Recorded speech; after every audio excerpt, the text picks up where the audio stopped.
The story of Adolf Hitler does not begin on the grand stage of world politics, but in the quiet towns of Austria. Born on April 20th, 1889, his early life was marked by a strict father, Alois, and a doting mother, Clara. As a young boy, he held no ambitions for political power. Instead, his heart was set on becoming a great artist. He dreamed of painting grand buildings and beautiful landscapes, envisioning a life filled with creativity and recognition. This passion for art was more than a hobby. It was the central focus of his youth, a path he believed would lead him to a life of importance and acclaim in the cultural heart of Europe, Vienna. With these artistic aspirations firmly in mind, Hitler made his way to Vienna as a young man, hoping to enroll in the prestigious Academy of Fine Arts. However, his dreams were quickly and brutally crushed.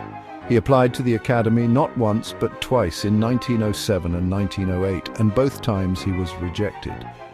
The professors deemed his work to be unsatisfactory, stating he had more talent for architecture than for painting, but he lacked the formal schooling to pursue that path.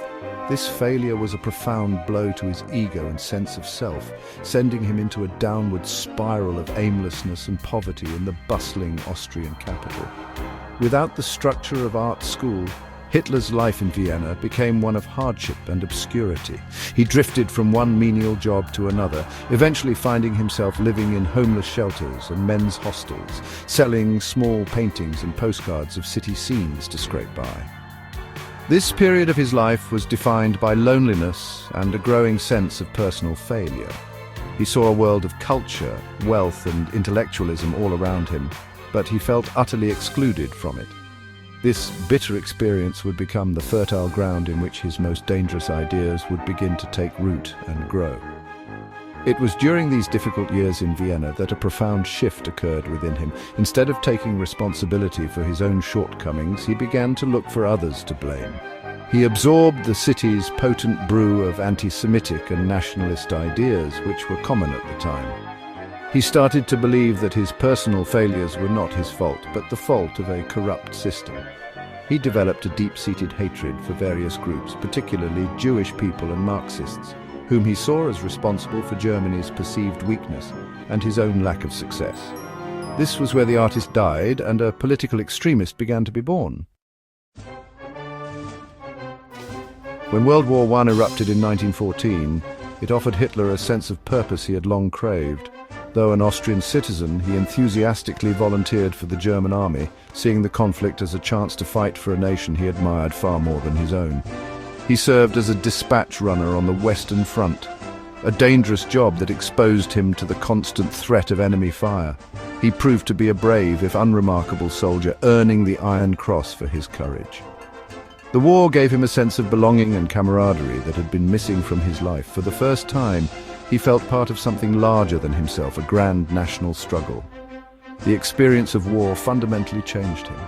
The daily reality of combat, the intense loyalty to his fellow soldiers, and the powerful feelings of German nationalism hardened his worldview. He embraced the discipline and hierarchy of military life, finding comfort in its rigid structure. The war became his entire existence, a crucible that forged his identity.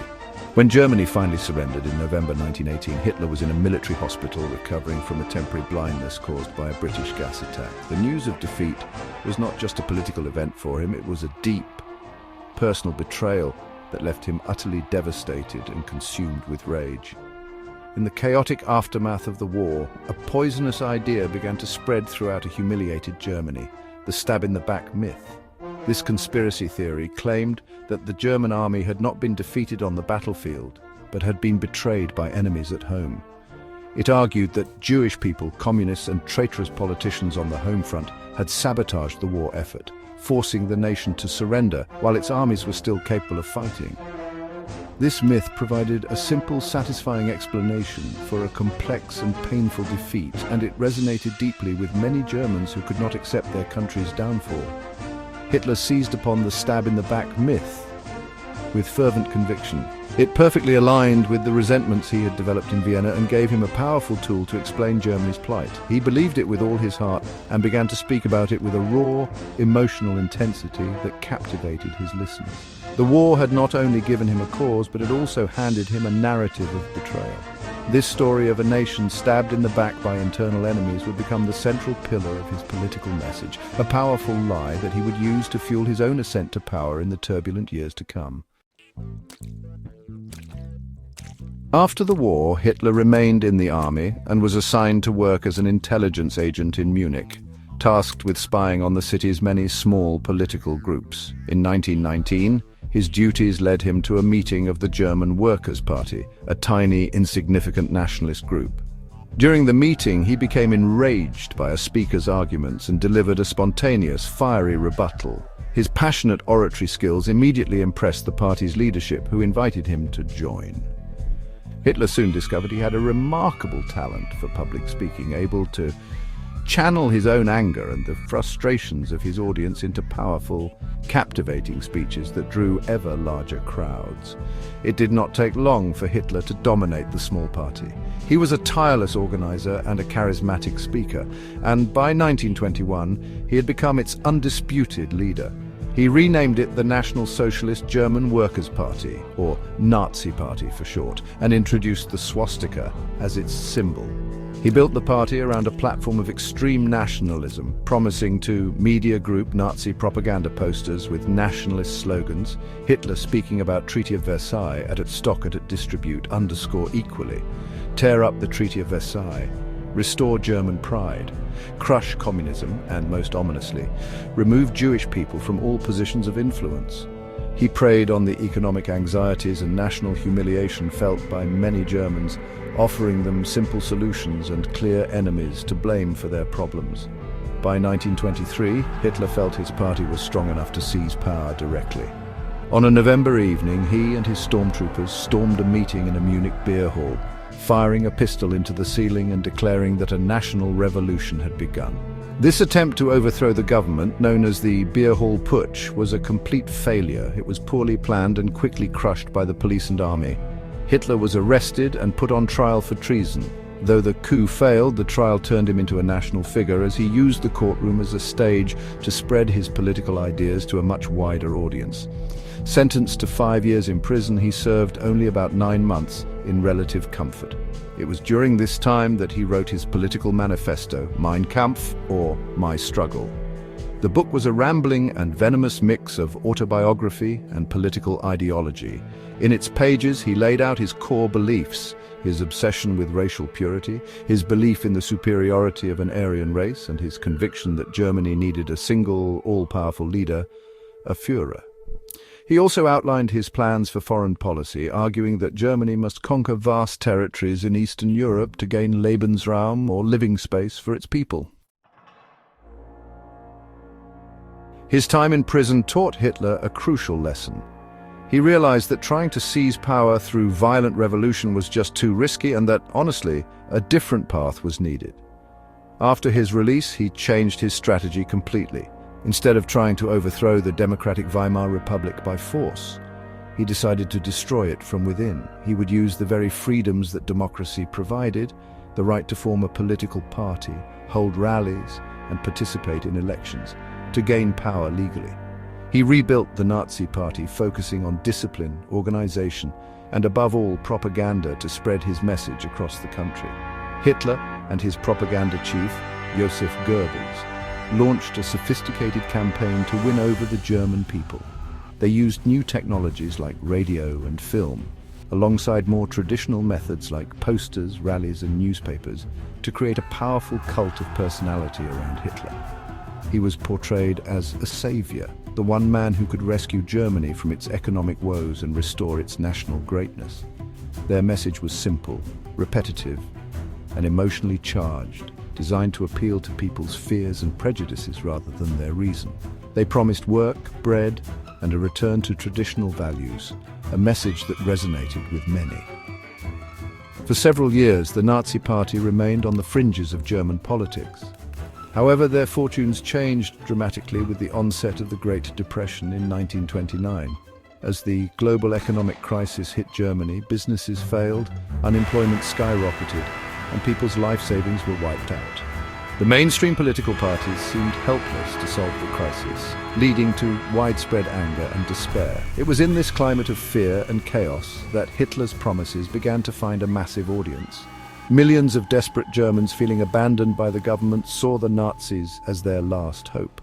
The Nazi Party's support surged in the polls. By 1932, they had become the largest party in the German parliament, the Reichstag, though they still did not have an outright majority. The established political leaders, particularly the conservative elites and the aging President Paul von Hindenburg, initially despised Hitler, viewing him as a vulgar upstart. However, they also feared the growing strength of the communists and thought they could use Hitler's popular support for their own ends. In a fateful political miscalculation, they decided to make a deal. On January 30th, 1933, Hindenburg appointed Adolf Hitler as Chancellor of Germany, believing they could control him. Once appointed Chancellor, Hitler moved with astonishing speed to dismantle Germany's democratic institutions and consolidate his power. He had no intention of sharing power or playing by the rules of the Constitution. Just 1 month after he took office, a mysterious fire broke out in the Reichstag building. Hitler immediately blamed the communists, declaring the fire was the start of a revolutionary plot against the state. He convinced President Hindenburg to sign an emergency decree that suspended basic civil liberties, including freedom of speech, the press, and assembly. This decree effectively gave him the power to silence any and all opposition. With his political opponents now unable to fight back legally, Hitler pushed for the passage of a law that would grant him absolute authority. In March 1933, the Reichstag, meeting under intense intimidation from Nazi stormtroopers, passed the Enabling Act. This law gave Hitler's cabinet the power to make laws without the parliament's approval for 4 years. It was the final fatal blow to German democracy. With the stroke of a pen, the Weimar Republic was dead and Hitler had become a legal dictator. He quickly outlawed all other political parties, making the Nazi Party the only one permitted in Germany. Having eliminated external rivals, Hitler then turned his attention to potential threats within his own party. The SA, the Nazi Party's paramilitary wing, had grown enormously powerful, and its leader Ernst Röhm had ambitions that Hitler saw as a challenge to his own authority. On June 30th, 1934, in a brutal purge known as the Night of the Long Knives, Hitler had Röhm and hundreds of other SA leaders, as well as other political enemies, rounded up and executed without trial. This ruthless act sent a clear message that no one was safe from his wrath and secured him the loyalty of the regular German army. The last remaining obstacle to Hitler's total power was President Hindenburg. When Hindenburg died in August 1934, Hitler did not call for a new election. Instead, he simply merged the offices of Chancellor and President, declaring himself the Führer und Reichskanzler, the leader and Chancellor of Germany. The military was made to swear a new oath of personal loyalty, not to the country or the Constitution, but directly to Adolf Hitler himself. The transformation was complete. The failed artist from Austria, fueled by bitterness and hatred, had successfully manipulated events, exploited a crisis, and systematically destroyed a democracy to become the absolute dictator of Germany.